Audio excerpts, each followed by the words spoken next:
How's it going, Skynet Army? My name is Ed Skynet, and today I'm going to be reacting to Halloween special Edgar Allan Poe from Overly Sarcastic Productions. Now, if you have no idea who Edgar Allan Poe is, sorry, he is supposed to be a poet from a long time ago, and he was... I'm not going to say he's a bad poet, because most of his material was pretty good, but I will say he was kind of an oddball. He made some very dark and twisted types of stories, and some of them were, like, kind of horrific. Now, I think this video is supposed to be talking about the history of Edgar Allan Poe. Hopefully it's going to be really fun to watch, and I really hope that you guys will like it too. So let's go ahead and get this started. Edgar Allan Poe. I'm sorry, but first, before I start this video, which was already too late, let me just go ahead and say, give credit to the person who made this video, give credit to Overly Sarcastic Productions for making this video and having the time, and subscribe to their channel and watch this video first if you haven't watched it yet. So, if you've already done that, let's get this started. The man all tortured artists aspire to be. Man, that guy had everything. Parental abandonment, financial ruin, alcoholism, a dead wife, and an appropriately mysterious death at age 40. The man was a legend. If I remember correctly, wasn't he married to his cousin?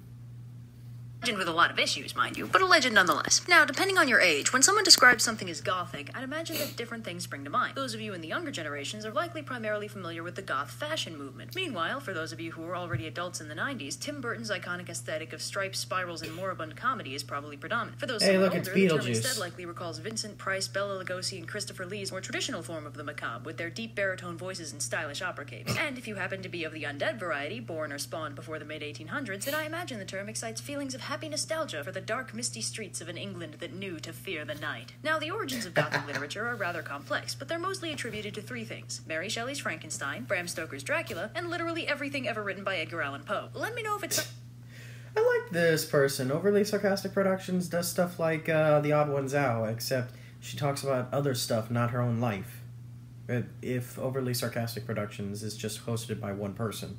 Sounds like one of these people contributed more than the others, because I have a sneaking suspicion that Shelley and Stoker stuck Poe with most of the work on this particular group project, and I'd like to assign grades appropriately. Mostly known for his poetry, a joke that I cannot claim credit for and would not want to, Edgar Allan Poe also wrote several iconic horrific short stories, usually... I feel bad that I never thought of that joke before, and I've known Edgar Allan Poe for a long time. Not personally, I mean I've learned of him in middle school. You wanted a more substantial reason? Well, you're in my domain now, and I make the rules! Hey now. So first up, we've got a little number that I like to call The Pit and the Pendulum. I call it that because that's what it's called. This is the only one of today's stories with a sympathetic protagonist, and it's also something like a spiritual predecessor to Saw. So get ready to sympathize with our hapless and unnamed protagonist a lot, because Poe is one creative bastard when it comes to finding ways to torture people in increasingly improbable ways. So oh, you have no idea. I've only read, like, I haven't read all of Poe's poetry, but I've read some of his more famous types of articles. Now, I don't remember most of the titles, but I remember this one especially. I think it was called Telltale, or... it had something to do with a man's heart. It was about this guy who was serving an old man, and he admired his glass eye or something like that.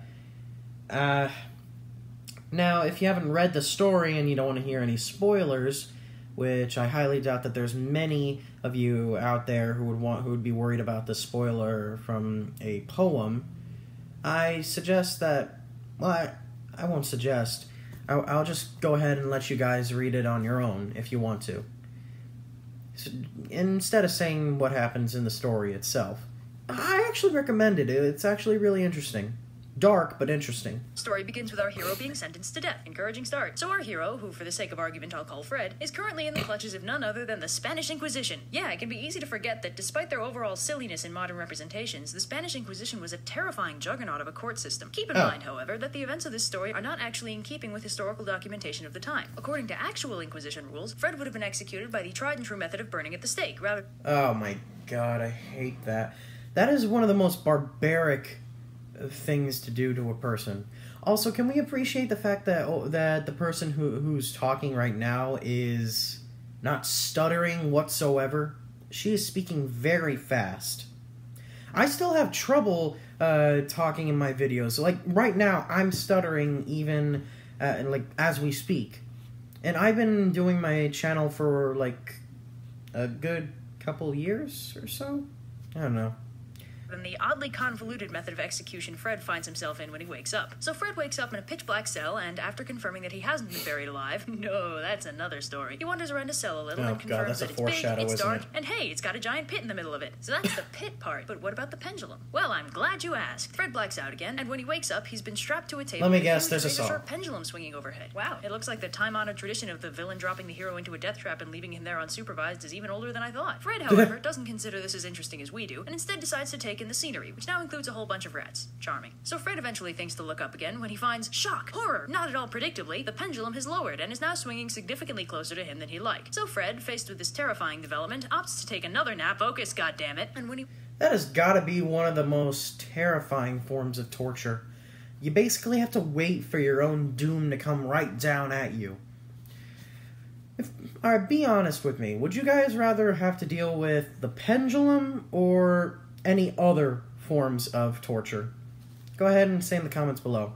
Wakes up, he has a brilliant plan to use the conveniently placed rats and a conveniently placed chunk of meat to escape his bonds. Later renditions of the hero in a death trap scenario replace the conveniently placed rats with rather more glamorous solutions, such as conveniently placed broken glass or conveniently placed plasma cutter. So Fred and his new rat. Can I ask what the meat was doing there? As they say, is not on his side. Fortunately, he is still a protagonist, and law dictates that he escape just as the pendulum reaches him. So Fred is free of the death trap, only to find that the Inquisition prepared for that eventuality by sticking the death trap inside another death trap. This one's rather more traditional in execution, albeit with a twist. The walls start closing in, and also the walls are on fire. So the aforementioned burning wall things start forcing Fred into the pit, and he is once again mere inches from death when a conveniently placed French army bursts in to save him at the last moment. The end. On to the next exciting tale on our roster, the Mask of Red Death. The eponymous Red Death, we are told, is a terrifyingly lethal plague that makes you sweat blood and die in half an hour. Our nominal hero, Prince Prospero, wants nothing to do with all this tedious death business, so he calls all his nobleman buddies and they hole up in one of his fancy abbeys and seal the doors behind them. So while the peasantry drop like flies outside the gates, Prospero and his buddies party up a storm for 6 months. One day, Prospero decides to hold a masked ball, because nothing bad ever happens in masked balls, and he sets it up all fancy-like so the ball takes place in 7 rooms of different colors, with the last one being, you guessed it, red. Anyway, in the red room, there's also this big fancy clock that chimes on the hour, and every time it does, the guests stop partying. Why does the big fancy clock look like Big Ben? Wow, it's almost like the awareness of the inevitability of time is weighing on them a little. I'm sure it's nothing. So anyway, after several hours of partying, the clock strikes midnight, and a few of the guests notice that there appears to be a new face on the dance floor. Hey, look, it's Ruby! He's wearing a red costume and a creepy red mask. I wonder who he could be. So Prospero is more pissed off at the gaucheness of the costume than he is at the party crashing, because he's an idiot, and he demands the stranger unmask himself so they know who to hang at dawn. The red guy, unsurprisingly, doesn't comply, instead walking through the 7 party rooms to the final red room. Are you sensing a theme in the colors here? I think I'm starting to sense a theme in the colors here. So Prospero reacts like any good host would and chases the errant stranger down with a knife, at which point the red guy shoots him a dirty look and Prospero dies instantly. This understandably wigs out the partygoers, who tear the costume off only to find, ta-da! There was nobody inside it. And then they all die too. So after that tale of a party gone wrong, it's only fair that... Maybe that's like a metaphor for something? Is that like a... Maybe the stranger was supposed to be Red Death itself? Knowing Poe, he probably make a metaphor like that or something like that. Some authors would actually make a very convenient type of way of telling a good theme to the story. Like, for example, somebody is trying to run away from a monster, and the only way to do that is by trying to relax and go in front of the situation itself. Like, that would be a representation of fear and anxiety.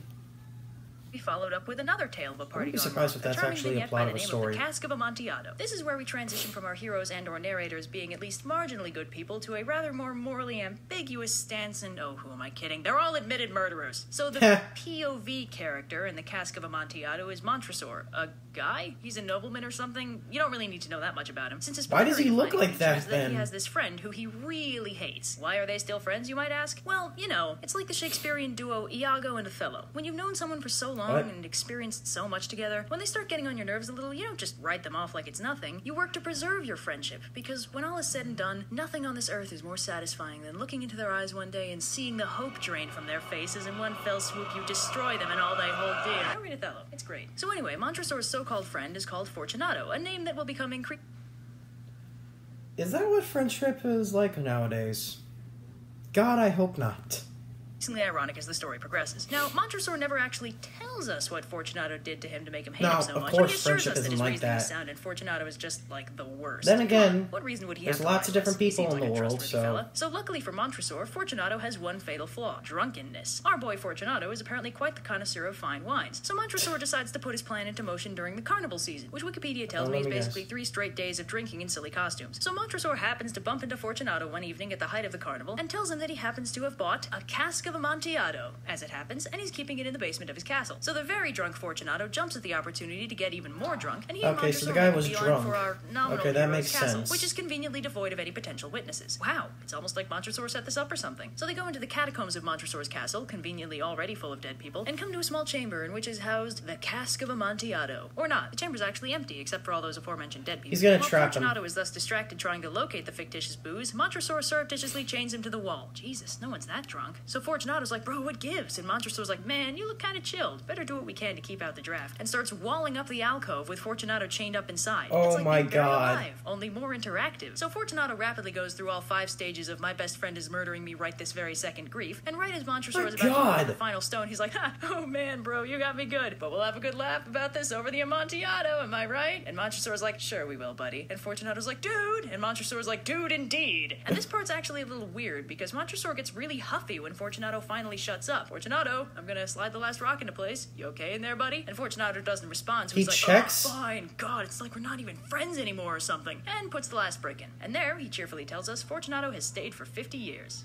Man, with friends like these, right? And that brings us to the 4th and final short With story. friends on like this, those, the why would spookiest you of all need nights of enemies? the year. Continuing the trend of Edgar Allen Poe favoring homicidal maniacs as his narrators, our final story, The Telltale Heart, begins Yes! with our narrator Oh, The Telltale insisting Heart, that he's was the super name. 100% sane, you guys. Anyone will tell you that this is the most reassuring thing you can ever say to anybody under any circumstances. I mean, who wouldn't want to know for certain that you were sane? A crazy person, that's who. But I digress. So our narrator explains that he lived with this friendly old man who just happened to have an effed up eye, and it gave him the There jeebies it whenever is. the old man looked at him with it. Well, Not a it's glass totally eye, sane person not to a do in that glass situation, eye, but it's to just plot the a old man's weird murder over the eye. course of a week, shining a light into his bedroom every night at midnight to see if the evil eye was open. Because, of course, it would be wrong to kill him if the eye was shut. That's just common sense. So our narrator explains that on the 8th night, when he checks on the old man, it turns out the old dude wasn't quite asleep. And after an extremely tense hour of the narrator standing really still and hoping the old man hadn't noticed him, the narrator, after checking to see the evil eye was open, obviously, he isn't crazy, decides that the sound of the old man's heartbeat is just getting really annoying. How could he hear that from all the way over there, you might ask? He's crazy! So the narrator zips in and murders the old man, for a super rational reason, of course, but then finds himself with a body on his hands. And then That's tears no him problem up into strategic pieces. dismemberment And then the won't cops solve. come. Our narrator buries the old man in several pieces under the floorboards of the house, because, you know, that's a totally sane decision that wouldn't raise suspicion at all. But he's scarcely finished his work when who should arrive at his doorstep but 3 officers of the law. As it turns out, murdering your elderly roommate at 1 in the morning is liable to wake the neighbors. Take notes, kids. So the narrator invites the cops in and takes them on a tour of the house, which is, of course, immaculate, despite all the murder that just happened. And our narrator puts the cops at ease with his charm and carefree attitude. Now, come on, could a crazy person do that? But our narrator starts getting a little twitchy when he begins to hear a faint rhythmic sound at the edge of his senses, and it It's almost supposed to be sounds like the a heart, heartbeat. right? But he's not crazy, he swears. He just has crazy good hearing. Ayy. So the heartbeat keeps getting louder, and after a while he realizes that it's coming from under the floorboards, and he's certain that the cops must be hearing it too, since it's practically deafening him at this point. So he decides, obviously, the cops Really know is he's crazy. guilty, and are dragging out the pseudo-interrogation just to torment him. It doesn't take long before the narrator snaps under the strain and confesses the murder to the increasingly confused cops, demanding to know why the old man's heart has the audacity to continue beating. This is a time-honored policeman strategy known as good cop, crazy perp. And that concludes today's dive into the mind of Edgar Allan Poe. Say what you will about him, but the man was an absolute pro when it came to... More like absolute Poe, am I right? Get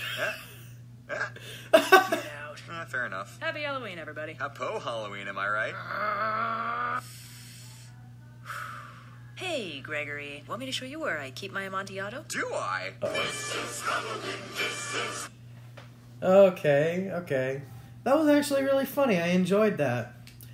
Thanks to the person who told me to react to this. I am really glad that I actually reacted to it. It was pretty funny. Though I gotta say, Poe really knows how to make some very screwed up stuff. Like, I knew about the whole Telltale Heart thing, and then there's, like, his other stories, like Annabelle Lee and Nevermore, but I never knew that he also wrote some other stories that have to do with death. It's really, it's kind of depressing. Well then, thank you guys for watching this video. If you liked it, please click that like button, subscribe if you want to watch more, and I'll see you all next time. Ciao, goodbye, adios, and have a good day.